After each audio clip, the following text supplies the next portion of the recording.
So attitude is another concept in social psychology. It's the cognitive framework sort of thing. It's your evaluation and your thought process about different events that take place in the social world.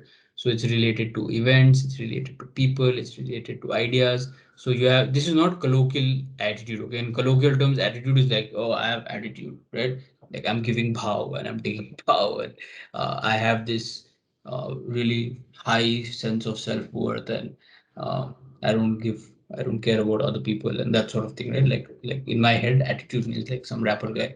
But that's not necessarily what attitude is in psychological terms, right? In psychological terms, attitude is basically saying what my view is about different things in the world, right? What I think about it. So these are events, these are people, these are issues, these are objects, right? So I have an attitude towards, say, tea. I have an attitude towards beer. I have an attitude towards men. I have an attitude towards cars. I have an attitude towards sport. I have an attitude towards a whole lot of things, right? Now the thing is, for some things we have an attitude, a thought, a belief system, which is very clear. Like we know that this is what I think about this. And for other things, we are not very sure, right? So we're uncertain also. Uh, so that's something that exists, right? We can't obviously have an attitude about everything in the world, right? If I ask you, like, what is your attitude about Lakshadweep Island, right? Like you might not have visited, you might never have read about it, you might be like, I don't care, right? Or what do you think about the Ukrainian president? You it really, you don't know, right? Like why would you even care? Probably if you know, then you know, then you read, right? Or if you vaguely know that okay, some comedian became Ukrainian president, then you have a view on that, right? But you don't know about the guy.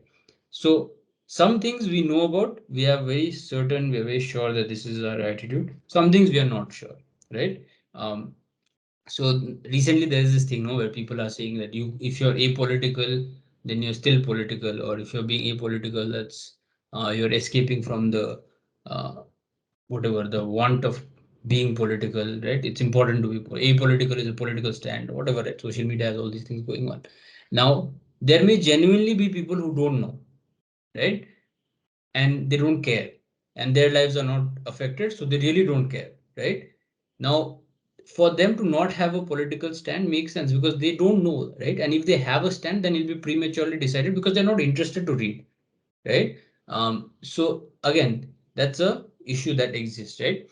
Now, so there are two types of attitudes basically. There's explicit attitude. These are attitudes that I'm conscious about, I can report it and I know. So if you ask me, what do you think about, say, creams, fairness creams? I have an attitude, right? What do you think about religion? I know, right? What do you think about education system? I know, right? And I can very clearly tell you, right? Sometimes, no, we also have implicit attitudes. These are attitudes that are not controlled and they're not accessible to us either. So they just exist in the unconscious, right?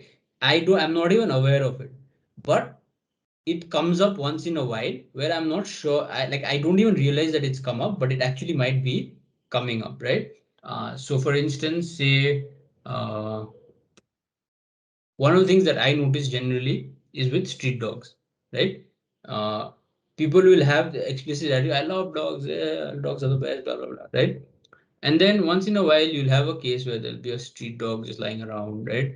And it might come to you for some attention, or like you might want to, like, whatever, it's lying down somewhere, or you have to give food or whatever, right? A lot of people will not necessarily go approach or help the dog or go and give it food or even like try and pet it because they're scared of disease and they're scared of all of these kinds of things, right? And then they'll walk by and they'll still tell themselves the same story saying that I love dogs, dogs are everything, right? Now, this is an implicit attitude. This is something that someone is not aware of, that what they're doing, right? Now this is just one example. This happens across, right? One of the things that they used was the implicit association test, right? To figure out these implicit attitudes when somebody theorized this idea. So the implicit attitude test was basically you were shown a bunch of pictures of people and jobs, right? And you were supposed to sort of quickly say what job which person was doing, and just it was just a very rapid test. And there was a lot of racist stuff that came out, a lot of prejudice stuff that came out against the black community when they did the implicit association test. Okay. that a lot of people, although they were saying that okay, equality and there should be no race differences and all, like when they were choosing between jobs for black people, white people, they saw that black people got the more blue collar sort of jobs, right? So that became an idea that okay, even people still have implicit attitudes, right? Racist attitudes. Then obviously it became a problem and a huge uproar took place. So then they tested black people on it, right? And even then they found the same thing, that even black people had these negative stereotypes about them, right? Um, about themselves. So that gave us an idea that this is not really about racism. It's more about just inbuilt stereotypes that exist, right? But it's undeniable that there is the sense of implicit attitude. However, now today, research is telling us that implicit association test may not be the best one to test these implicit attitudes. Some people are questioning the idea of implicit attitudes as well, because it's not very clear how we can reach it, right? Because just because you show pictures and you tell people to assess which job they have, right, that's still using the availability heuristic, right, the ease and amount rule. So you can never really be sure how you're testing this. So it's not really used as often, but research studies are still being conducted that utilize it, right? And implicit attitude is one of those things that are still on the fence in terms of whether it's really there or not there, you don't know, right? But one thing is undeniable is that sometimes we are not aware of certain attitudes that we hold, right? There are explicit attitudes that we know. There are attitudes that we are not sure about, saying that I'm unclear, I don't know enough about this to have an opinion. But there are also these underlying implicit attitudes that we just don't know, right? And other people notice, and sometimes they tell us, oh, you think like this about this because you behave this way. And then that will light up bulbs, saying that, oh, yeah, I may be this way, right? So that's an implicit attitude, basically. Um, Now, another reason that social psychologists view attitude is important is that they affect our behavior. That's the most important thing, right? So when you have an attitude, it affects how you behave, right? When you think about something, some topic, some concept in a certain way, your behavior automatically is also linked with that, right? Especially when the attitude is really strong and accessible, right? However, there are times where they are in conflict, right? Your attitude and your uh, behavior. Say, for example, you don't like your boss, right? But when you meet your boss, you have to be like, hello, sir, how are you? Good morning, good afternoon, whatever, right? You have to be extremely polite. Now, that's you behaving not in sync with your attitude, right? Your attitude is that I hate this person, but your behavior is extremely nice to that person, right? So they're in conflict. When they are in conflict, you reach this point of cognitive dissonance, right? So when attitudes don't fit with our behavior, or when our behavior doesn't fit with our attitude. So you can stay in this cognitive dissonance state for a while, but eventually it will catch up and you will try and either bring your behavior to your attitude or your attitude to your behavior, right? Either of the two, whichever is easier to do, you will do that, right? How do attitudes develop? This we've studied, right? This is again based out of learning. So there are classical conditioning theories. Uh, Say, for instance, one of the classic examples used is your advertisements, right? So your attitude towards any particular brand is dependent on multiple factors. One of them being celebrity, right? If it's a celebrity you like and they are promoting a particular brand, you're more likely to use that particular brand, right? That's classical conditioning. Neutral stimulus, that is the product. Your unconditioned stimulus, that is the celebrity, matched unconditioned response or conditioned response. Then there's operant conditioning. If you behave certain way, people admire you for it. Like when you're a kid and you dance and people are, oh, you're such a great dancer, right? You might start to tell yourself that you're a great dancer and you start learning dance and then you become better at it, better at it, right?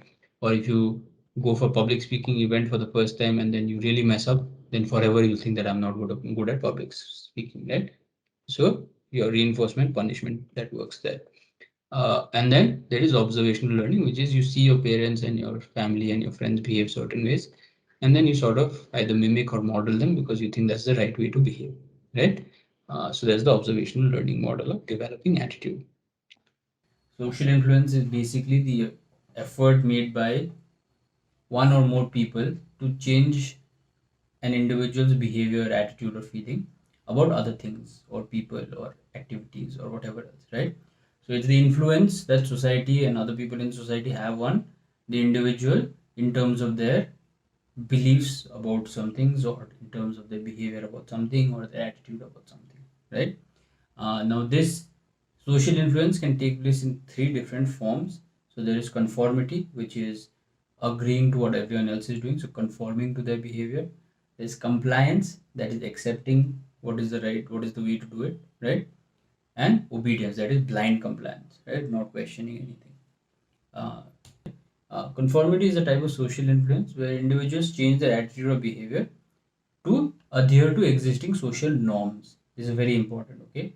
It's not that somebody says something and I agree to it, right? It's not that sort of agreement. It's based on norms that are there, right? So every society has unwritten and written norms, right? So, for example, you can't murder somebody. That's a written norm, right? But an unwritten norm is maybe interrupting another person while talking, right? That's an unwritten thing. Saying that you don't interpret other people when they're trying, interrupt other people when they're talking, right? So that's a unwritten norm. And then there are written norms. So these are called explicit or implicit, right? Most of the times we are following these norms, right? Most of the times we are conforming to these norms because that is what keeps society stable, it keeps our life stable. And it's sort of, we are most times we are in agreement with most of these norms, right? Sometimes some norms are not right, but most of the times we are agreeing with most of these norms, right?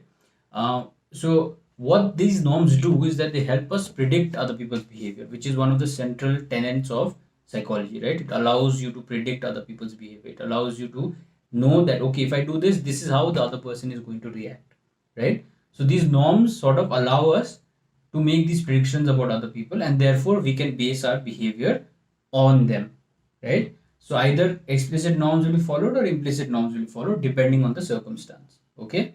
But one blanket thing is we are always, most of the time, not always, but most of the time, conforming. There are lots of people who will come around and they'll say, oh, I am a non-conformist, I don't believe in what society says and I don't believe in this and that, right? But if you take out a list of norms, right, they'll be agreeing to 80-85% of it, right? Like, are they committing crimes? No. Are they having accidents? No. Right? Are they eating animals that they shouldn't be eating? No. Right?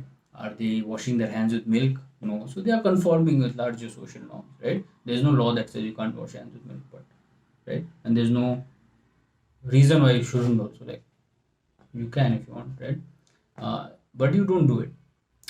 Now, most of the times we conform because we agree with what is going on. Sometimes there are facades of conformity, right? Sometimes we conform just so that we look good to others, right? So if, say for example, maybe you are homophobic, right? Maybe internally and on your alone you're like, I don't know what is going on, right? But because everyone else around you in your social circle accepts homosexuality, you may be like, oh, I'm also accepting homosexuality, right? So that's a facade of putting up conformity, right? Now this differs from person to person, obviously, and for different situations, right?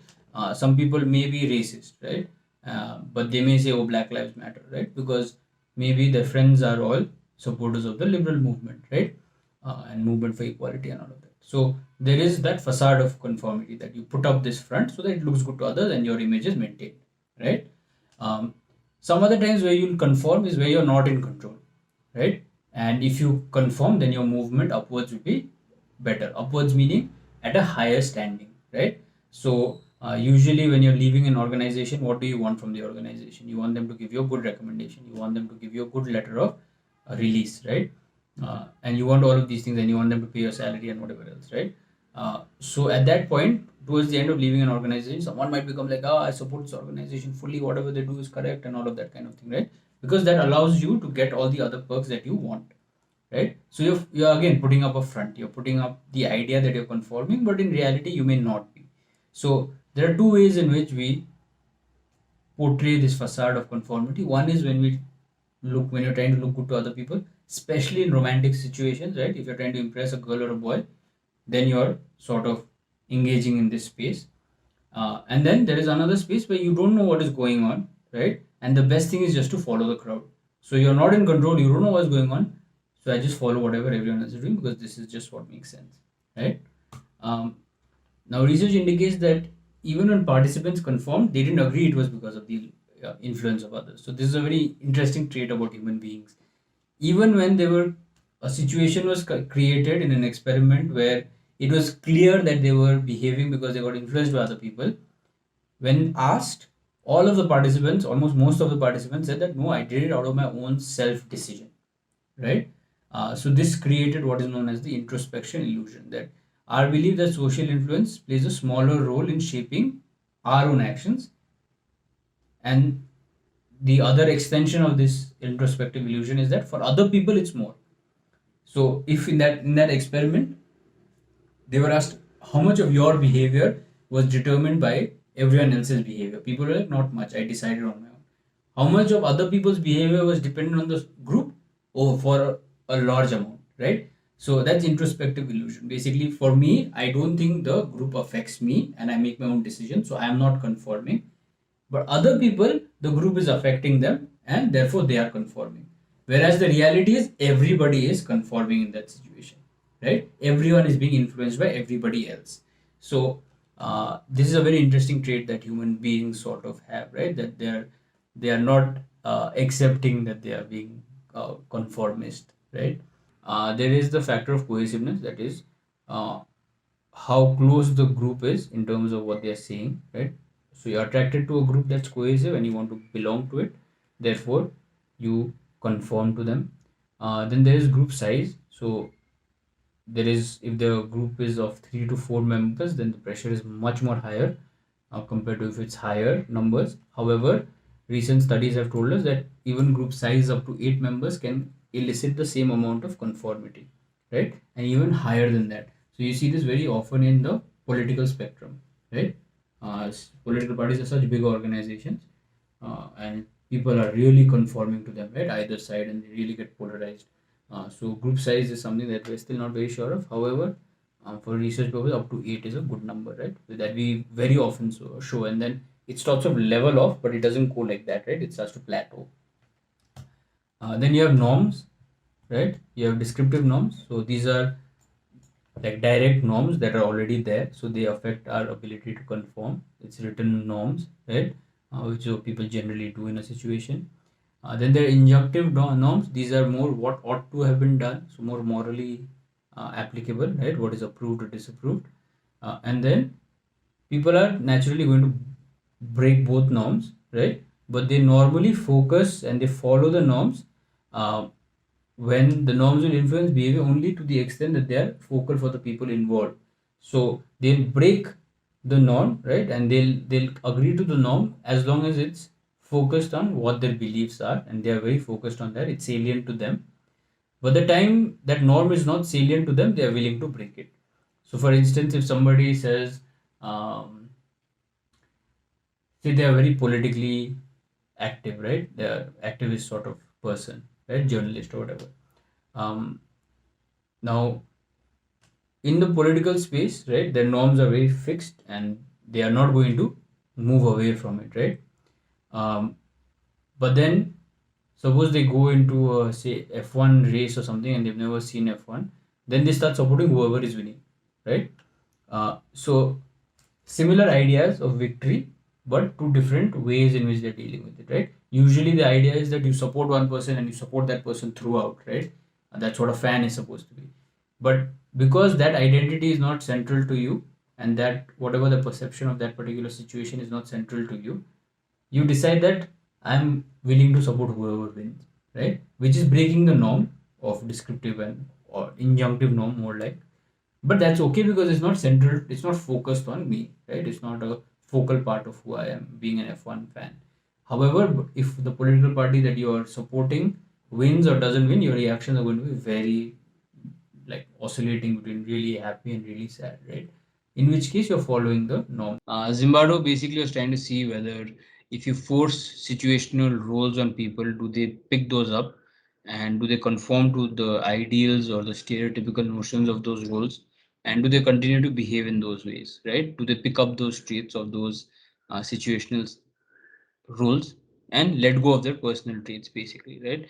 So he did a prison study, simulated a prison in style thing in uh, a jail in the Stanford basement, one of the psychology building basements, and he created like a jail and all of that, and then he divided people into prisoners and guards, and there were, I think, 14 to 20 people who were there, and it got so extreme in 6 days that it was stopped. It was actually planned for 2 weeks, right?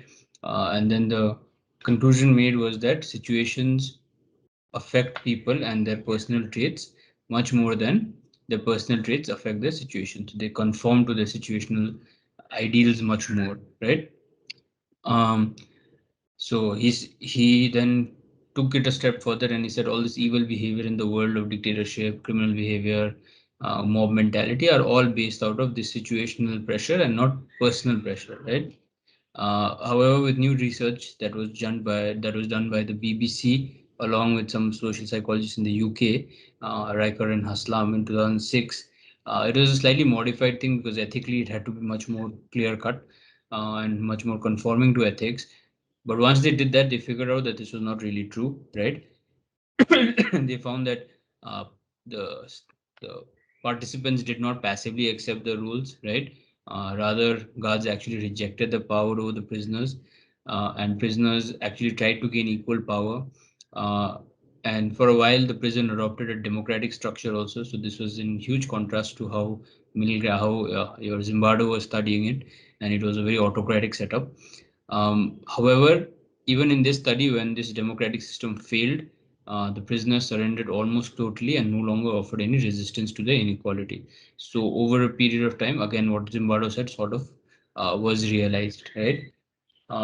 So, the basic understanding is that situational pressures do affect us, right? But they may not affect us to the degree that Zimbardo said they do. However, it's not that they don't also, right? Uh, so, social norms and social structures from which they arise do not necessarily produce acceptance of inequality. So, just because there are social norms and social structures does not mean that individuals and people accept inequality. So, in today's world, we see, right, there's a lot of discrimination that takes place against various communities: caste, class, race, um, your gender, sexual orientation, sexuality. But it's not that people are accepting it because the social norm is the same, the social structure is the same, but people are not accepting it. Therefore, it's telling us that people are capable of making individual choices and go against the social norm and social structure to develop it further, to accept the new norms that they think should be the way the world should work, right? Um, so that's all about Zimbardo. Then you have something very interesting known as the bystander effect. This is basically when there's a large group of people, right? Helping behavior sort of dips, and everyone assumes that somebody else will go and help the person in need, right? This usually occurs because of what is known as the diffusion of responsibility. So diffusion is basically, if you remember chemistry, if you put some, like, if you just think of some colored liquid into a bottle of water, the color diffuses into the water, right? That's basically what diffusion of responsibility is also, that there's one person who needs help, but there's so many people that responsibility is diffusing among them, and it's becoming lighter and lighter, and nobody is really taking command, right? Research shows us that more number of witnesses present, less likely is the victim going to receive help because everyone thinks somebody else will do it, right? If you remember the Delhi one case that happened in Delhi recently, I think 3 4 months ago, where there was a husband who stabbed his wife because she was going to work and he didn't like it and all of that, and nobody really did anything, even though this was near a mall or something like that, and people just went past without doing anything. Right? That's a very typical case of bystander effect, where you think somebody else will do it. Usually, this happens in accidents also, right? When somebody has an accident or somebody falls down, not many people go and help, right? Because thinking, yes, so many people are there, someone else will take care. I'll just get on with my day. Um, However, the few factors that do affect bystander effect, one of them is whether you think that that person is of your in group or not. So if you think of them as belonging to your in group, whatever the definition of that in group is, so that can be defined in terms of class, caste, race, gender, place of living, language, whatever, right? Whatever your in group definition is, if you think they belong to your in group, you're more likely to help. Uh, Also, race in the American structure especially plays more of a role, where if they belong to a different race, then you're less likely to help. If they belong to the same race, you're more likely to help. Um, when you are deciding to help, there are 5 steps that basically take place, right? This is by Darley and who I forgot. Darley and somebody, okay? I'll just search the name and tell you. Uh, 5 steps basically. The first one is to notice that something is wrong in the environment, right? That there is something unusual going on in the environment and the surroundings. So if you are walking and then you see like somebody just lying on the floor, you have to first realize that this is odd. This is not normal, right? If you observe that there is something not normal going on, it's an emergency sort of situation, some unusual situation, then you can direct yourself and then the following four steps will take place. But if you notice something and you think that this is normal and then you walk away, then you're not even going to take the next four steps. Okay. Then the second step is to notice something unusual and then to think of it as an emergency, that this requires immediate attention. If you think it requires immediate attention, you're more likely to go and help. If you think that this is okay, it's not much, then you can just walk away again, right? Um, this is the point where bystanders sort of mess up because they see the situation and they think that someone else will do it, right? So it's a form of pluralistic ignorance. That is, a whole lot of people are basically ignoring the main problem here. No one is thinking of this as an emergency, right? Uh, then the third is you have to decide whether it's your responsibility to help or not, right? Therefore, that's why if this person is from your in group, then you feel a greater tendency and a greater responsibility to help, right? So the third step is to first you see something unusual, it takes your attention, you think of it as an emergency, and then you see whether that you can help or not, right? Whether it requires your help, an individual's help. If you think it does, then you have to think about whether you have the capability of helping or not, right? If you think you have the capability of helping, then you move to the fifth step, which is to inhibit your fear. So you see something unusual, you think of it as an emergency, then you think that, okay, I can help. Right? Individual requires help here. Then you have to see, evaluate yourself. Can I help or not? Right? If you think you can't help, then you will not go ahead. But if you think you can help, then you go to the fifth stage, which is to inhibit fear. That is, what is the worst that will happen in case I go in and help over here, right? If you can manage all five, then there is a high chance that you will break past the bystander effect and actually go and help the other person, right? But if at any of these points you sort of don't do anything about it, then you're not going to go and help the other person, right? So five steps, very important. So now, obviously, there are times where most of us are conforming, right? Yesterday we studied, we all conform to some through norms that exist. These norms are explicit, implicit, whatever, right? There are also times that you notice that some people don't conform, right? And sometimes you yourself are not conforming. So what are the factors that are related to non-conformity, right? One of the most important ones is how powerful an individual feels at their independent level, without any environmental factors, without any social factors. How powerful does an individual feel within themselves, right? Now, this power may be derived of multiple sources. They may derive it from money, they might derive it from physical prowess, from mental strength, whatever, right? But they need to feel powerful. So if you're a powerful individual, by whatever definition, the chances of you conforming start to drop, right? The reason is that if you're a powerful person, you're naturally less dependent on other people for any kind of resource, right? Uh, if you think of yourself as a powerful person, then you're not thinking of threats. You are the threat, right? So you're not thinking of threats and therefore you're not paying attention to a lot of threats. Therefore, again, there's a very low chance of you conforming because one of the things with conformity is that you feel that, control will go away in some way, right? And then the third is that powerful people have this trait of being quite stubborn and not taking everyone's perspective into account, right? And because you're not getting influenced by that. So non-conformity is linked with these three factors to a great degree, right? Especially when it comes to the idea of power, where there is less dependency, there is less attention paid to threats, and there is less attention paid to the perspectives that other people have.